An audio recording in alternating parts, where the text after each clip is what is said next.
Assalamualaikum warahmatullahi wabarakatuh.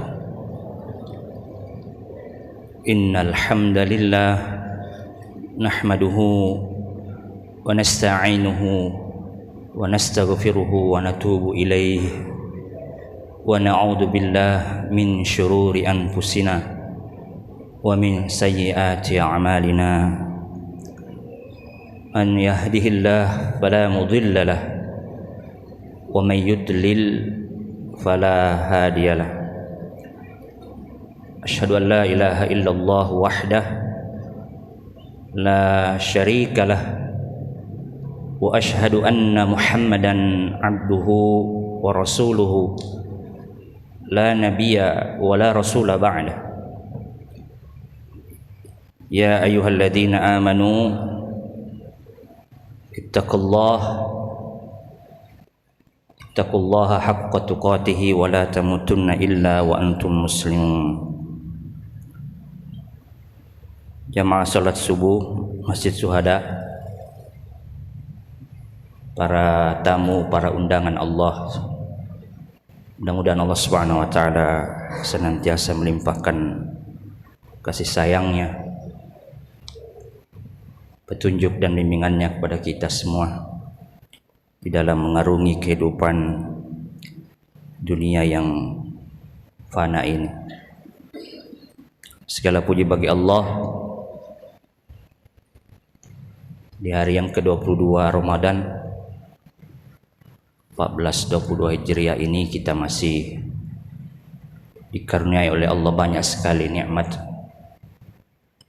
terutama nikmat iman dan Islam, hingga subuh ini kita masih dihidupkan oleh Allah, masih dibangkitkan oleh Allah dari belajar mati kita tadi malam,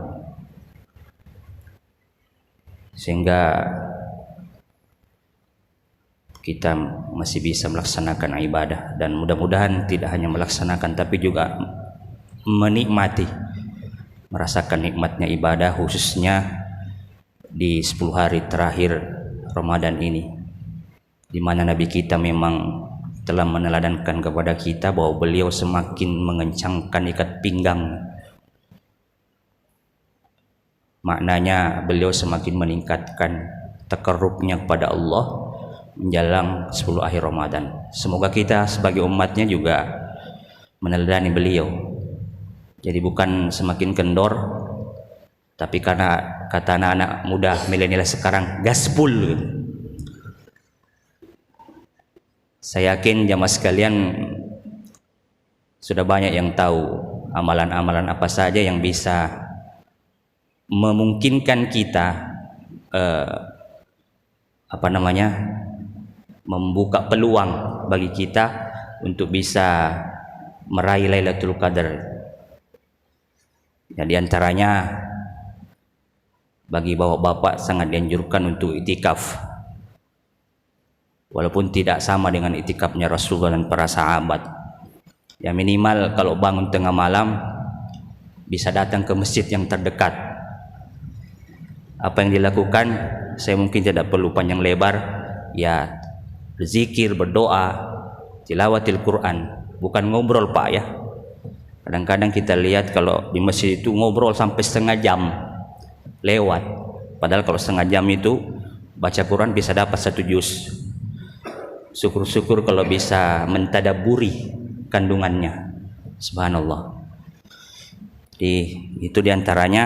Dan ada lagi yang juga dianjurkan, salah satu zikir ya tentu istighfar, mohon ampun kepada Allah Subhanahu wa taala sebanyak-banyaknya. Nah, pada kesempatan inilah saya diamanahi untuk menyampaikan tausiah subuh, dan insyaallah kita akan membahas sedikit mengapa kita disuruh istighfar dan apa sih keistimewaannya, apa keutamaannya kita istighfar mohon ampun kepada Allah Subhanahu wa taala. Saya mengawali dengan hadis Nabi. Saya membacakan matannya saja. Wa anni lastaghfirullah wa atubu ilaihi fi yaumin mi'ata marrah, kata Rasulullah. Dan sungguh aku, kata Rasulullah, setiap harinya itu memohon ampun kepada Allah 100 kali. Jadi, tidak kurang dari 100 kali berarti. Dalam hadis yang lain, 70 marrah, 70 kali. Rasulullah sallallahu alaihi wasallam yang sudah pasti masuk surga, maksum, bebas dari dosa, itu istighfar 100 kali. Kita umatnya ini yang setiap hari bikin dosa harusnya lebih dari 100 kali. Jamaah, kalau kita mau menghitung nih berapa kali istighfar kita sehari, kalau kita mengandalkan di dalam sholat saja atau setelah sholat, ba'da atau pasca salam, saya pernah hitung-hitung tidak sampai 100 kali itu. Coba kita disunnahkan istighfar habis assalamualaikum itu kanan kiri 3 kali minimal. Berarti 3 kali 5 waktu itu baru 15 kali. Ya kan? Kemudian kita istighfar mohon ampun kepada Allah, duduk di antara 2 sujud, Rabbighfirli warhamni. Rabbighfir artinya kan aku mohon ampun kepadamu ya Allah, atau ampuni aku ya Allah. Duduk di antara 2 sujud itu sama dengan jumlah rakaatnya 17 plus 15 baru 32 kali. Baru 32 kali kita istighfar.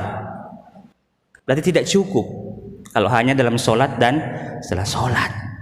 Padahal Nabi 100 kali lebih istighfar setiap harinya. Nah, kapan kita menambah itu? Kalau kita mau mengikuti Nabi setelah sholat duha, itu ada hadisnya. Beliau itu 100 kali. Rabbighfirli wa tub alayya innaka antat tawwabur rahim. Rabbighfirli wa tub alayya innaka antat tawwabur rahim. Rabbighfirli wa tub alayya innaka antat tawwabur rahim. Sudahkah kita melazimkan itu? Kalau kita sudah melazimkan itu, berarti lebih 100 kali kita istighfar. Saudaraku yang dimuliakan oleh Allah, tapi kita harapkan bukan hanya sekedar lisan. Kita istighfar itu betul-betul kita resapi, kita hayati, kita maknai dalam hati kita, dan sembari mengingat dosa-dosa kita kepada Allah. Itu yang istighfar yang bagus.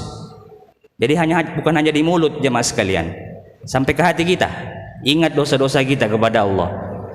Kalau setelah sholat kan minimal kita minta ampun kepada Allah atas ketidakkhusyuan kita dalam sholat tadi gitu.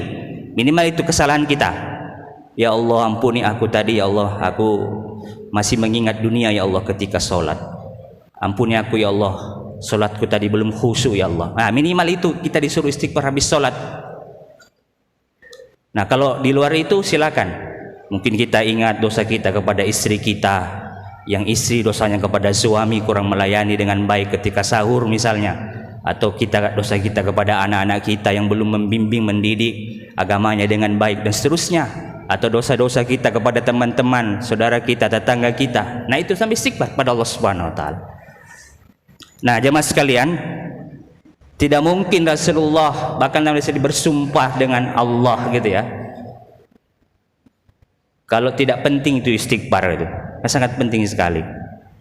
Bahkan dalam Al-Quran ada beberapa ayat itu menjelaskan keutamaannya.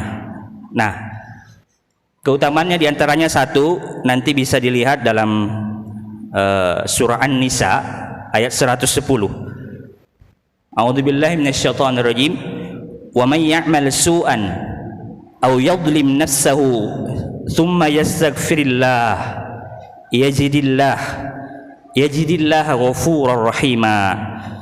Dan siapapun yang mengerjakan kejahatan dan menganiaya, ya, menzolimi dirinya sendiri, kemudian dia istighfar, mohon ampun kepada Allah, niscaya ia mendapati bahwasanya Allah itu ghafurur rahima, maha pengampun dan maha penyayang.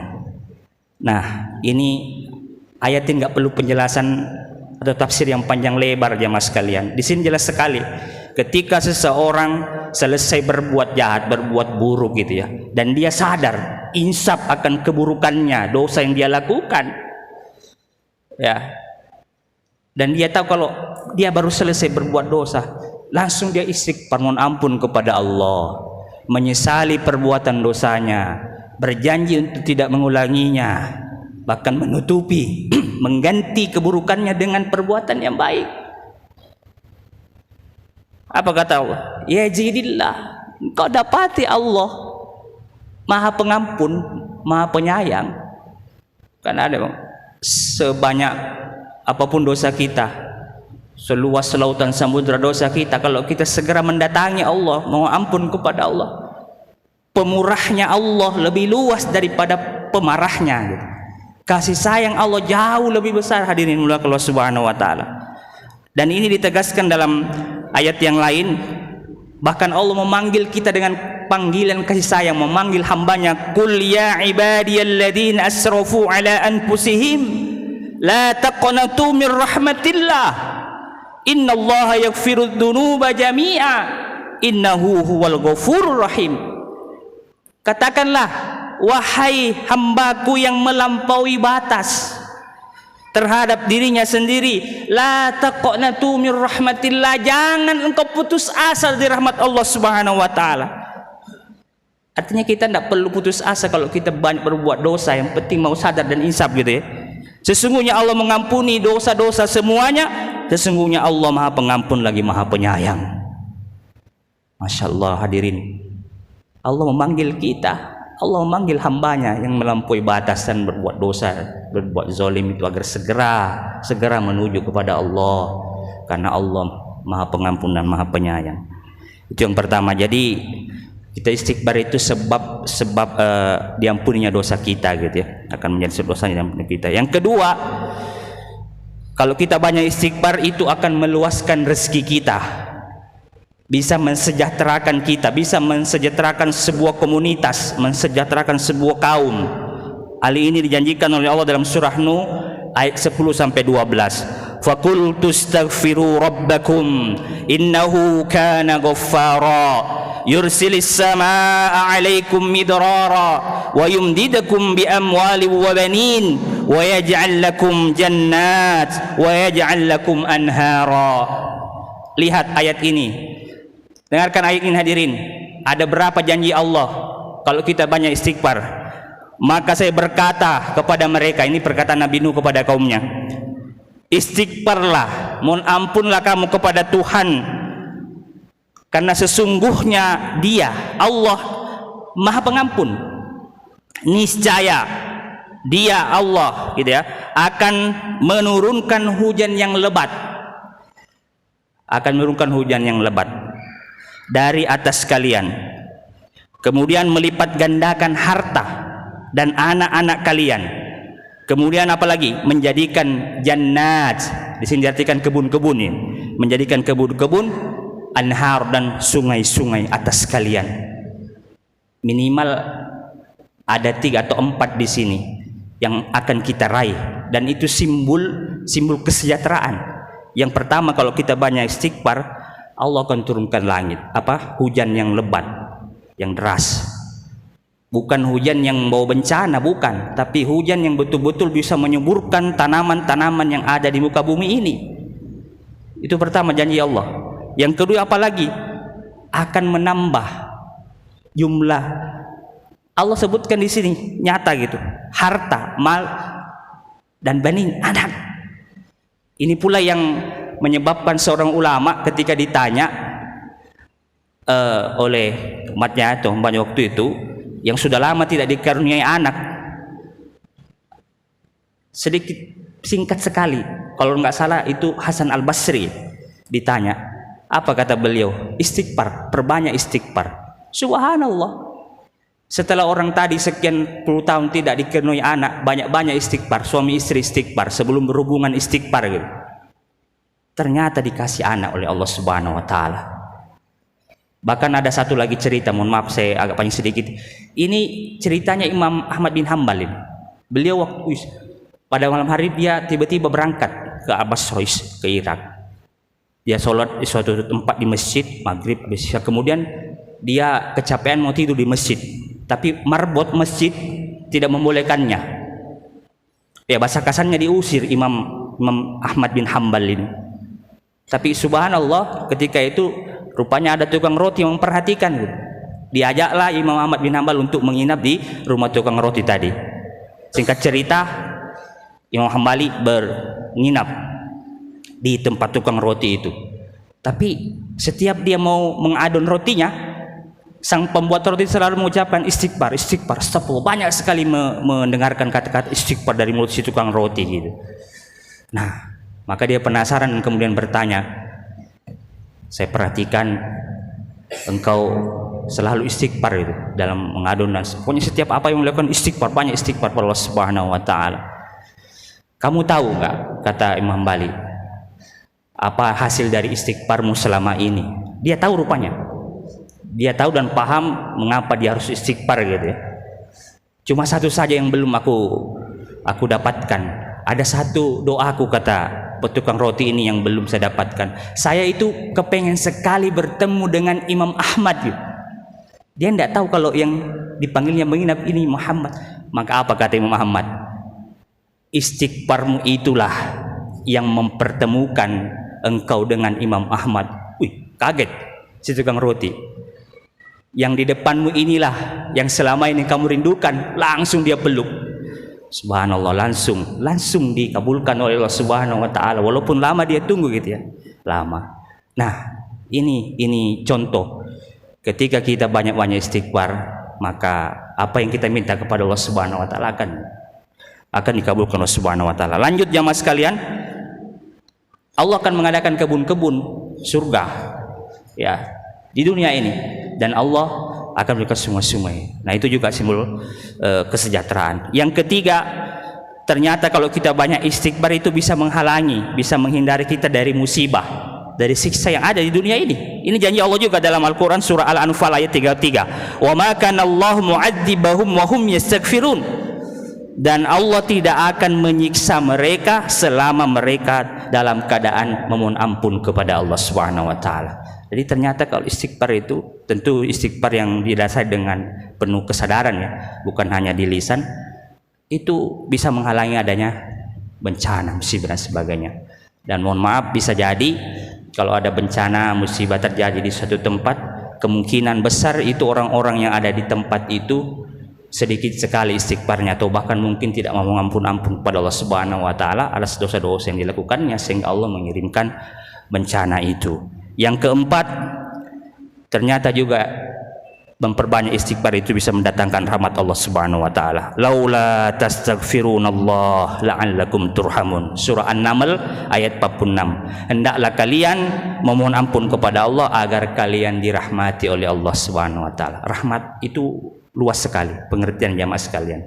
Banyak sekali rahmatnya Allah selalu curahkan kepada kita. Udara yang segar ya, itu bisa termasuk rahmat Allah. Kita masih bisa bernapas dengan baik, dikaruniai istri yang soleha, anak-anak yang patuh dan taat, tidak bermasalah dan sebagainya. Itu juga rahmat Allah Subhanahu wa taala. Bahkan yang paling dahsyat, kalau kita banyak istighfar itu, kita semakin dikuatkan oleh Allah untuk beribadah. Kita masih beri kesempatan dan semangat beribadah yang kuat. Itu juga rahmat Allah yang tidak semua orang dimiliki. Ketika bapak-bapak dan ibu sekalian merasa gelisah misalnya ya, ketika mendengarkan suara azan, gelisah kalau tidak segera mengambil air wudhu, itu pertanda kita dirahmati oleh Allah. Karena betapa banyak manusia tidak menghiraukan suara azan. Nah, kita betul-betul bersyukur kepada Allah kalau masih bisa bergetar hati kita ketika mendengarkan kumandang azan. Nah, berikutnya ini yang lebih dahsyat lagi nih. Siapa yang lemah fisiknya, banyak-banyak istighfar. Artinya ketika kita merasakan fisik kita kok kayak capek, banyak-banyak istighfar. Ternyata itu menambah kekuatan. Dan ini janji Allah dalam surah Hud ayat 52. Wa yazidakum quwwatan. Saya mengambil potongan ayatnya. Wa yazidakum quwwatan ila quwwatikum wa la tatawallaw mujrimin. Jadi dengan beristighfar Allah akan menambahkan kekuatan kepada kekuatan kalian, serta janganlah kalian berpaling dari berbuat dosa. Tapi ada pengecualiannya. Kalau sudah kita istighfar kepada Allah Subhanahu wa taala, harus berpaling dari perbuatan dosa.